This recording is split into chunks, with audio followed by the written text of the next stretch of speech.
Hey everyone, good morning. Welcome to another casual garden stroll.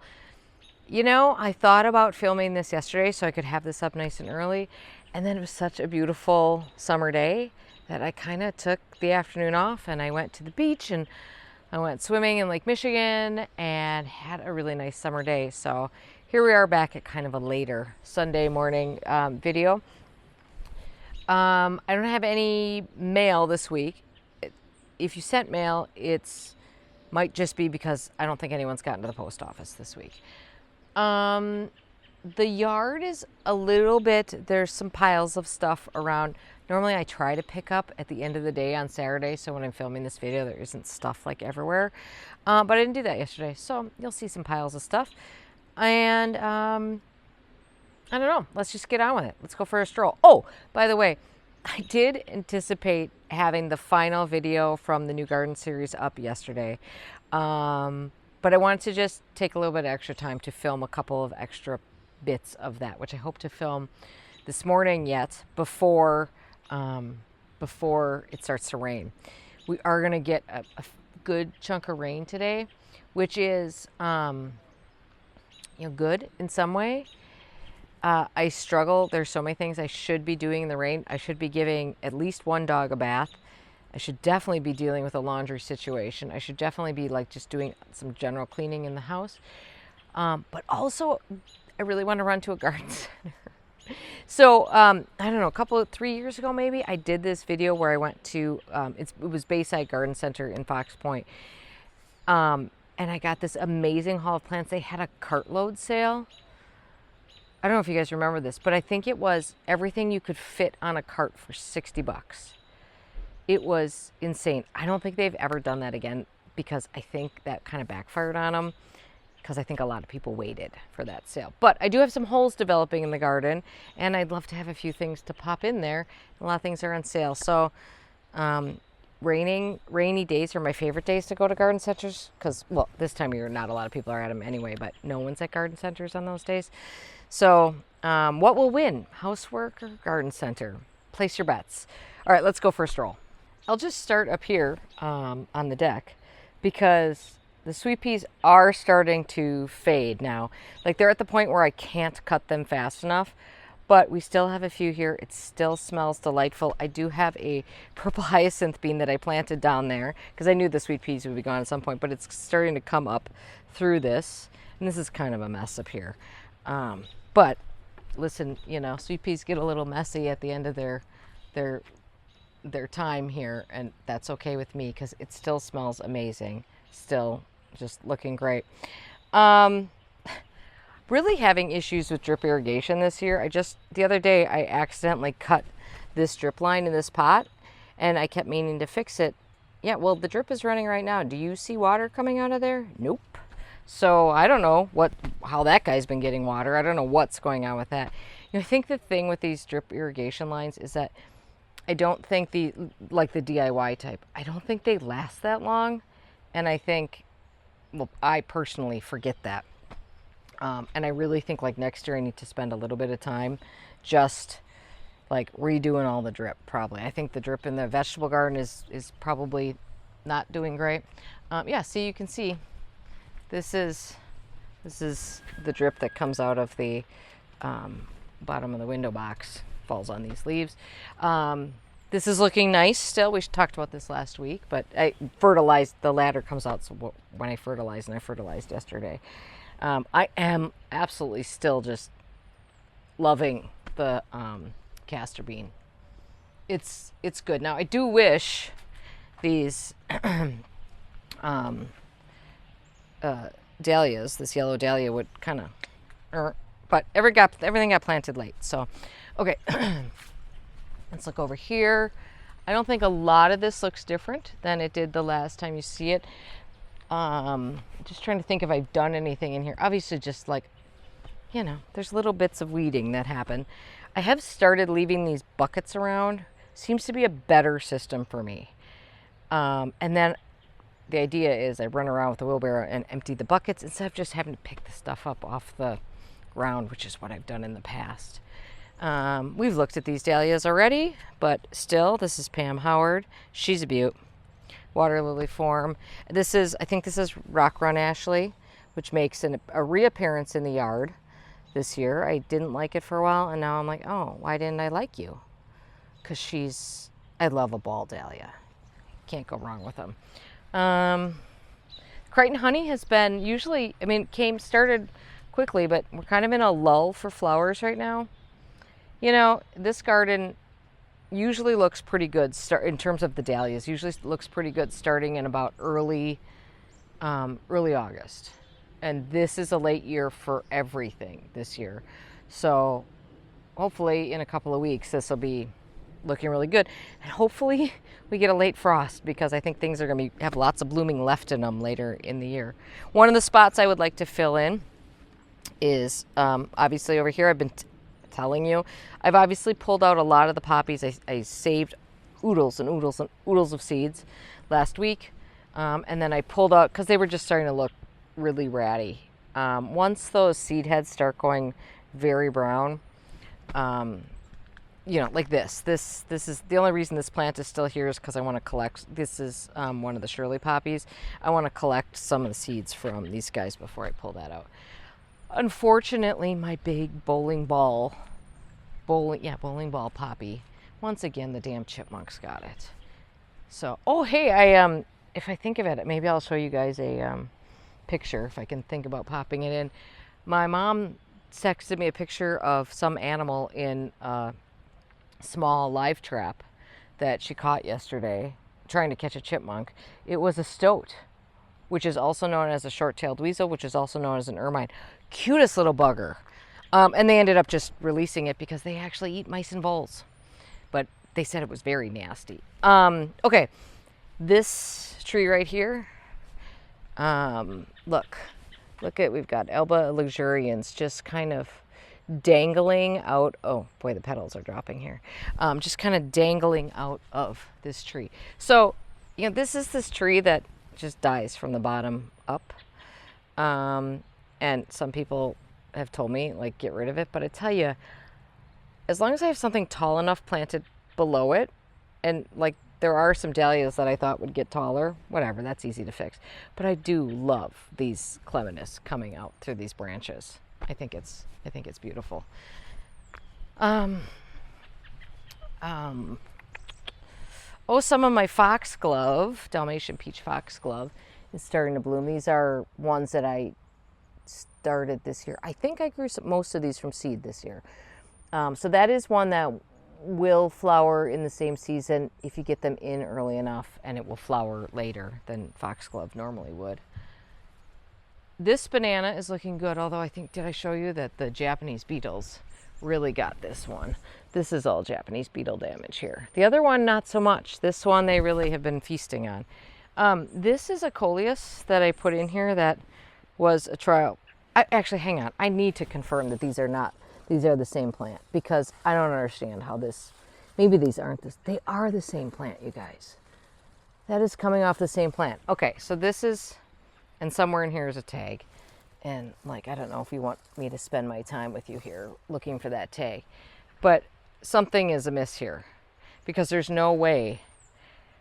This is the Coleus that is supposed to be here. This looks a lot like Gaze Delight to me, or there's another one, but I think this is a reversion or something. Anyway, I don't know that this is the best way to market a new Coleus. I can't remember what company sent me that, by the way. Oh, hang on, hold on. I see some tags back there. Let's just see if I can solve this issue. Yeah, this is charged up Coleus. Prismatic charged up Coleus. Eye-catching colors and palettes. I don't know, but to me, if I'm buying that, that's what I want. This is significantly different. So I don't know what's going on there, but anyway, it's why it's kind of nice to try these things and be able to tell you guys my experience with them, because that's sort of a weird experience. I don't mind the look, but you know, I'm just saying, if I'm buying that, I'm buying it for one thing and not the other. Listen, I'm still trying to grow grass, guys. I still don't see any germination. Gosh, I've been so good about watering too. The lady's mantle has pretty much reflushed now. We're pretty much back to really nice foliage on most of these. Yes, there's some weeds in there. We're going to deal with it. But that has pretty much reflushed. The alliums that are up here, you guys, this is just like bee heaven up here right now. I don't know if you can see all the bees just everywhere all over these. It's bananas. They're also flowering so much better than they have the past couple of years. And I think it's because I divided this huge clump that had been here to create, these two different planting areas. So a little mental note, your alliums really probably want to be divided. Look at all these dahlias here. I'm pretty sure someone needs to get in there and stake some. I've been terrible about staking this year. Here's the bananas growing. This is this ever red. There's a trio of them here, which is too many, but I sort of not expecting all of them to make it. Anyway, they're looking good and they're finally getting some size on them. It's been slow. I think I've talked about this plant, but I just want to point it out again. I think I actually talked about it last weekend, but just in case. This is this Iron Cross oxalis, which I grew from bulbs. Look at the flowers on it. I mean, I just think pop a couple of bulbs in somewhere. It seems like a total no-brainer. I'm really enjoying that. Okay, move around this way. Oh, did you see the rabbit jump out? Everywhere you walk in this garden, something is constantly jumping out at me. It's a squirrel, a rabbit, lots of rabbits, a snake. Something is always jumping out at me in this garden. I'm like, could we just stop scaring me? Anyway, alliums over here looking very pretty. The ones in the back here are bobbleheads. These in the front are Millennium, I'm pretty sure. Millennium and Serendipity are so similar to me, that's hard for me to tell the difference. I am going to have some phlox. There's starting to be some phlox blooming back here. Presumably I will have more phlox blooming because there will be now deer here to eat them, which is pretty exciting. I still have not done anything with this ginkgo, although some of the comments from you guys last week, there was one comment that kind of resonated with me, which is like, yeah, but they survived the dinosaurs. I thought, yeah, they survived the dinosaurs. They can probably survive a little bit of pruning off season.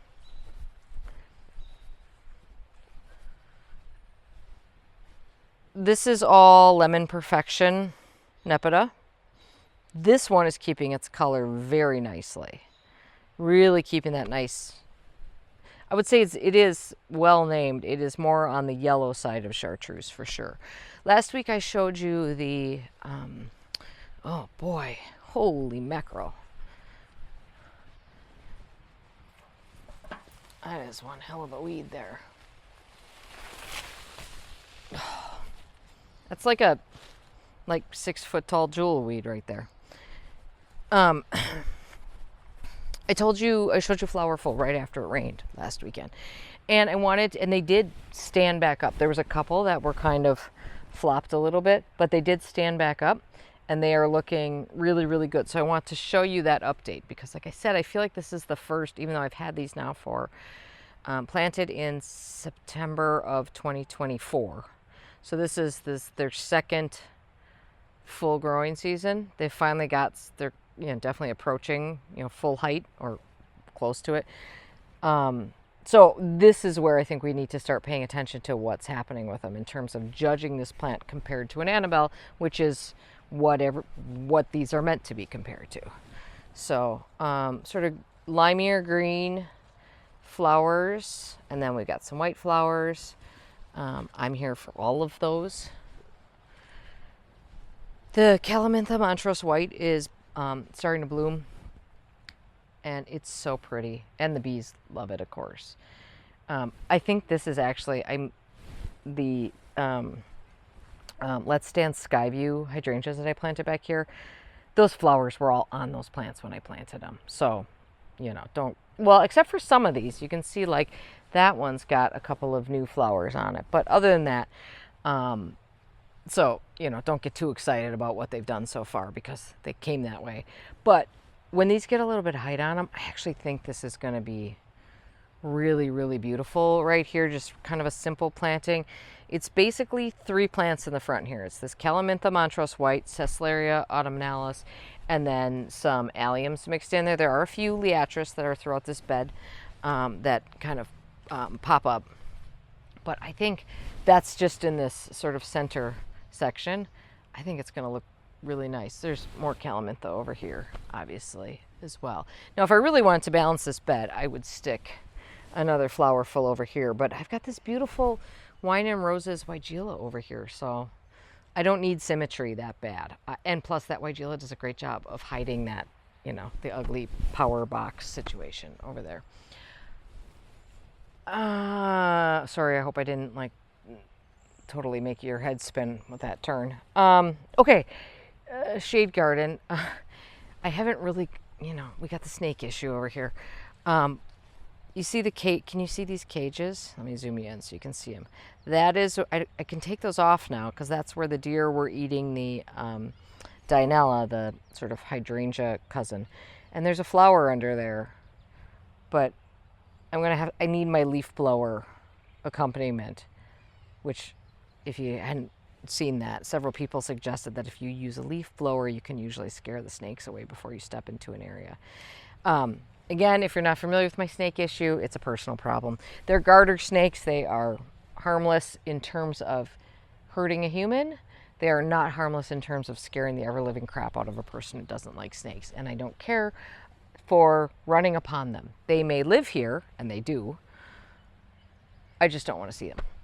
Okay. Yesterday, one of the things I did do yesterday was recut this edge. There is no garden job that I find more satisfying than edging a bed. It's so satisfying. Now, that was just with my edger. I have not come in. I usually like to come in with my Baco long-handled shears, lawn shears, and trim that as well. And then once that's done, then you can maintain that with like a, oh, look who came outside. Did you let yourself out, sir? Did you let yourself out? Well, hi, come on over. You can maintain that with a string trimmer, you know, after that. But I like to get it really nicely cut from the get-go. My begonia grandis are finally starting to bloom. But you guys, all these little seedlings that are here, which I'm delighted to see, I am trying to establish a patch of these. Like, when are they going to start, like, growing? Because it's not very helpful if I don't have them till like October. So I'm hoping they kind of move on, get going. I think I talked to you about this plant. Oh, where are you going? I don't know why my I've lost control of the camera. Oh, I see. We're tracking something accidentally. That's why. Here we go. Let's get you on the level here. This is this Hypericum brigadoon that I saw on Jim Putnam's channel. This one in particular is doing good. I bought several of them off of eBay, but God, I hope that plant does well because that is such a cool looking plant to me. It's one of those plants that I hadn't heard of till I saw it on Jim's channel, and now all of a sudden it keeps popping up. Turns out there's a local place or a local wholesale place that I could have bought it from. I just never knew to look for it before. Okay, we'll talk cobra lily here briefly. Erycema. Here's the flower down here on this guy, which is just wild. Oh, he's got a big, so cool looking. Hopefully that plant overwinters well. Certainly was late to emerge. The white liatris, this is liatris, I think is it spicata? I'm not sure. But Alba is the cultivar name on this one. Cultivar variety name, whatever. Is starting to flower here, and I love it coming up through this. I've not seen this white one too much. It's significantly taller than any other liatris I have here. And then these are seedlings from Mojito Nicotiana that I grew last year that the flowers are big on these. This is a very good Nicotiana. Very good. It's tall though. I mean, pretty tall. But it seems to be standing up pretty well. Sorry, I think I got like a little pollen ingestion there. But you can see like they do mix around. So in here, can you see this guy? We've got some flowers that are sort of this, reddish color mixed right in there with all of them. Totally fine, but something to know. This cracks me up. Got a Dalmatian peach emerging from Heckler & Chloe, all gold. I did want to show you that the bottle brush buckeyes have started blooming. Well, this one is anyway. The others are just starting. Oh my God, I love this plant so much. I just think this is just look at these flowers. I mean, these flowers are the most gorgeous, delicate, intriguing looking things. I have a picture from the other day. Big swallowtail butterfly just going nuts on them. My God, it's the most interesting looking flower, I think. I really, really, really love this plant. And obviously there's bees, like here's one down at my feet here, and the bees are, not that you need to see that, but bees down there. Anyway, that's all looking great. Interesting, the Forever Goldie, the perpetually tortured Forever Goldie,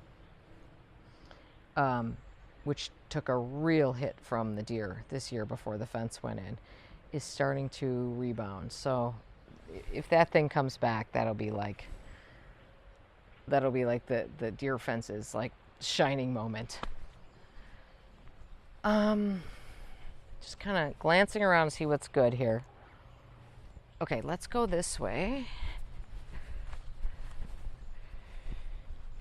Couple of notes. I showed you Roy's garden last week, and I mentioned that the slope was looking really bad, and that I had lost much of the Dischampsia gold towel there. Somebody made it. It doesn't look bad on this side. Let me walk over to the other side so you can kind of see what I was talking about.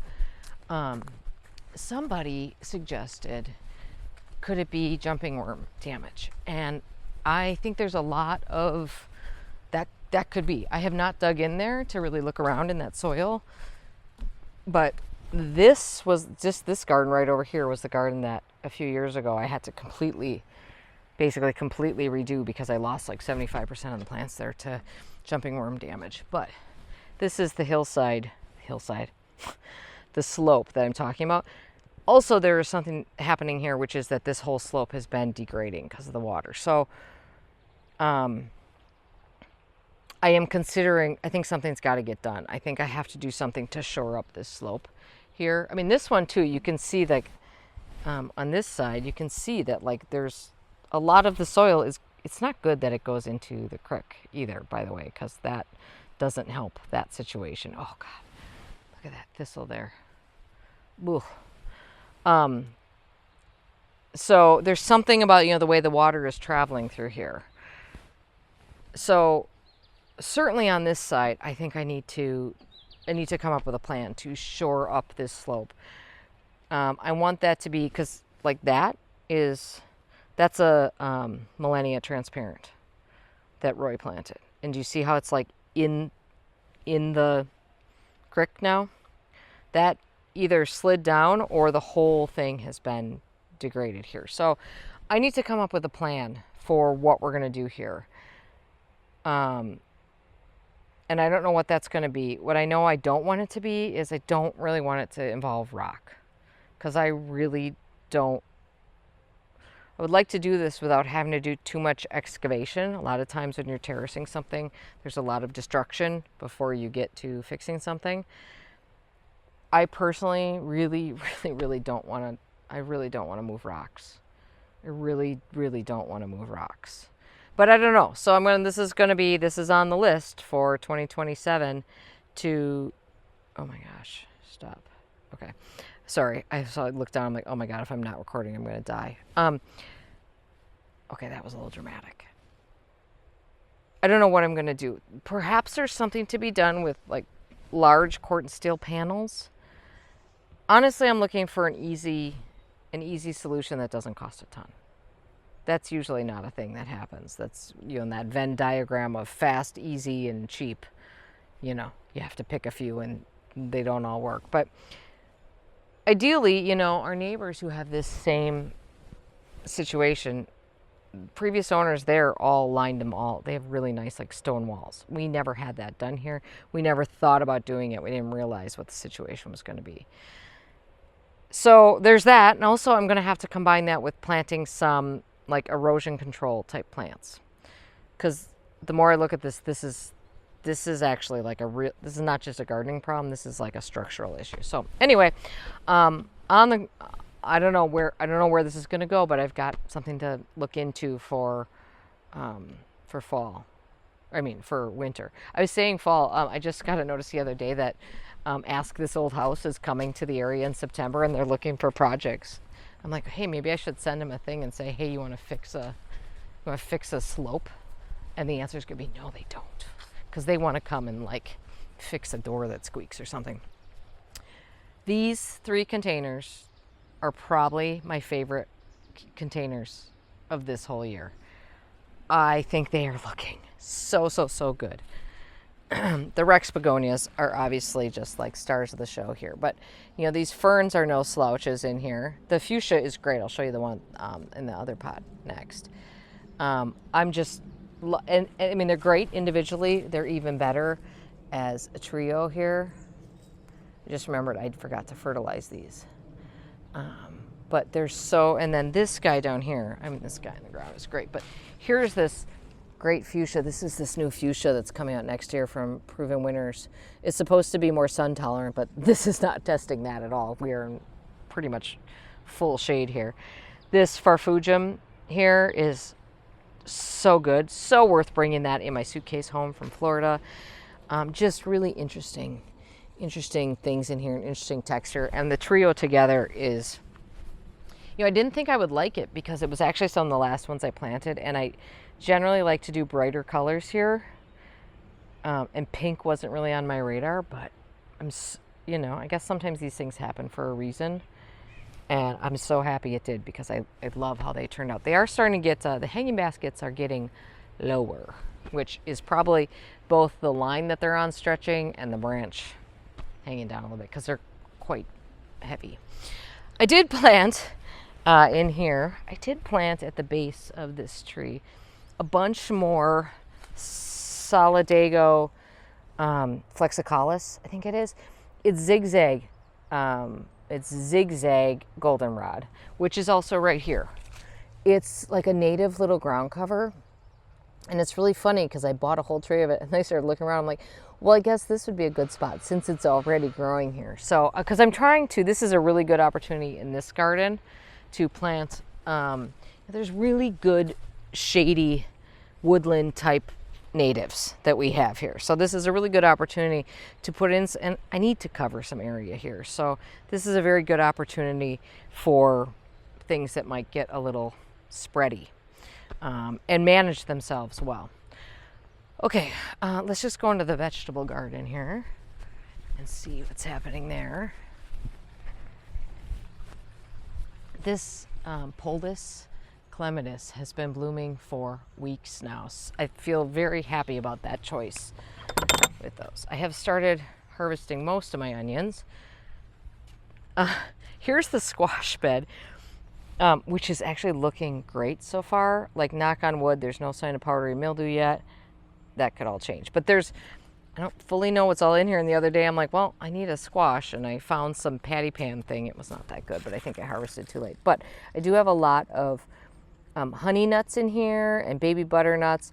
This is, these round ones are sweet jade. That's another sweet jade right there. These are mostly winter squashes. There is a zucchini in here, but I don't know if it stands a chance in this mass here. There's like, I think 6 plants in here.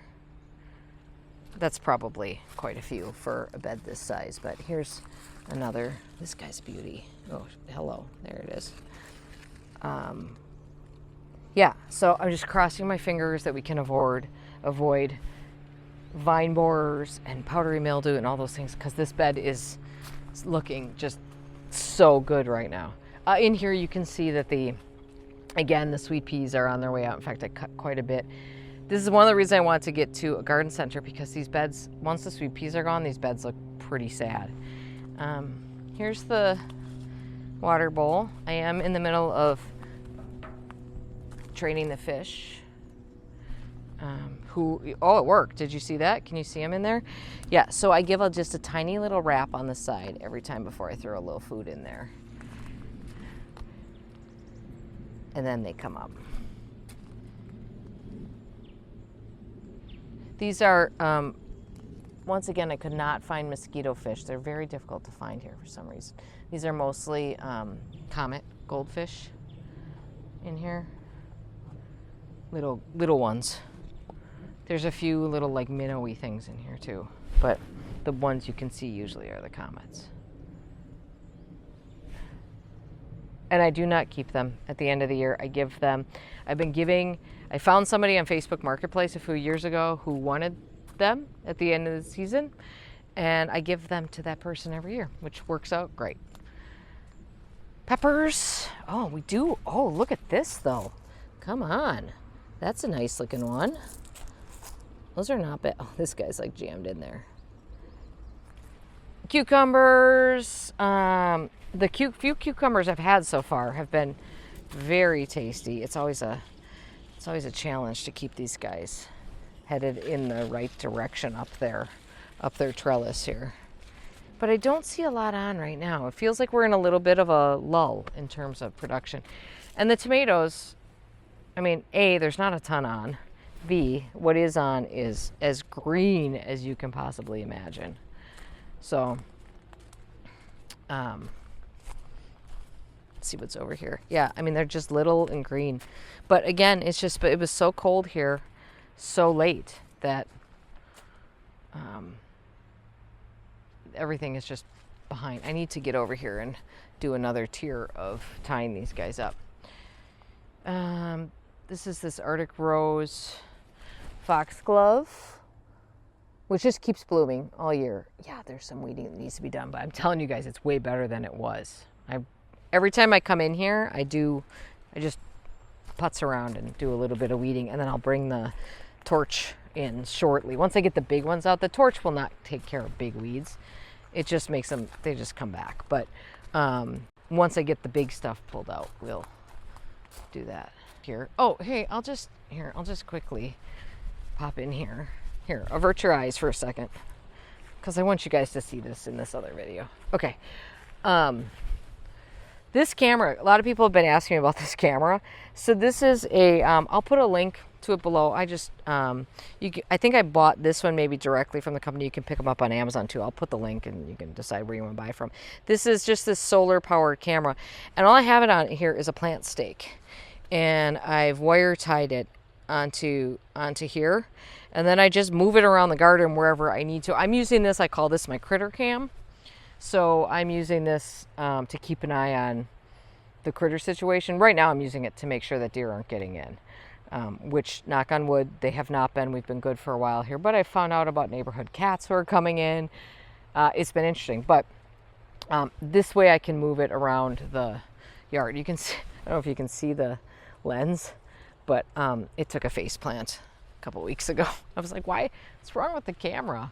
It was face down in the garden. Anyway, so it works on Wi-Fi. So you just have to be within Wi-Fi distance of your house. And then it has an SD card in it. So you do not have to hook up to the cloud, which is important for me. I am not interested in cameras that go out into the broader internet in any way, shape, or form. So that one is all a self-enclosed system. I mean, it is on Wi-Fi, so I suppose someone's going to tell me somebody could hack in, whatever. But it's not like a Ring camera where you subscribe to the cloud and then it's connected with other things. So, and it's got a micro SD card in it. So if you need to get it off of there, you've got that. The Liatris is looking great. No, it's not Liatris. It's Ligularia, sorry. Looking great here. I mean, it seeds around like a beast, but it sure has been the right move to line this stream bank here and keep other weedy things at bay. All right, let's stop. Okay, that's it, you guys. I'm going to get this video up and then run around the yard and pick up all my piles to prepare for rain. And then I will either do responsible adult things or I will go plant shopping. And we'll find out which is which. Hope you guys are having a great day in your garden. We'll see you soon. Bye-bye.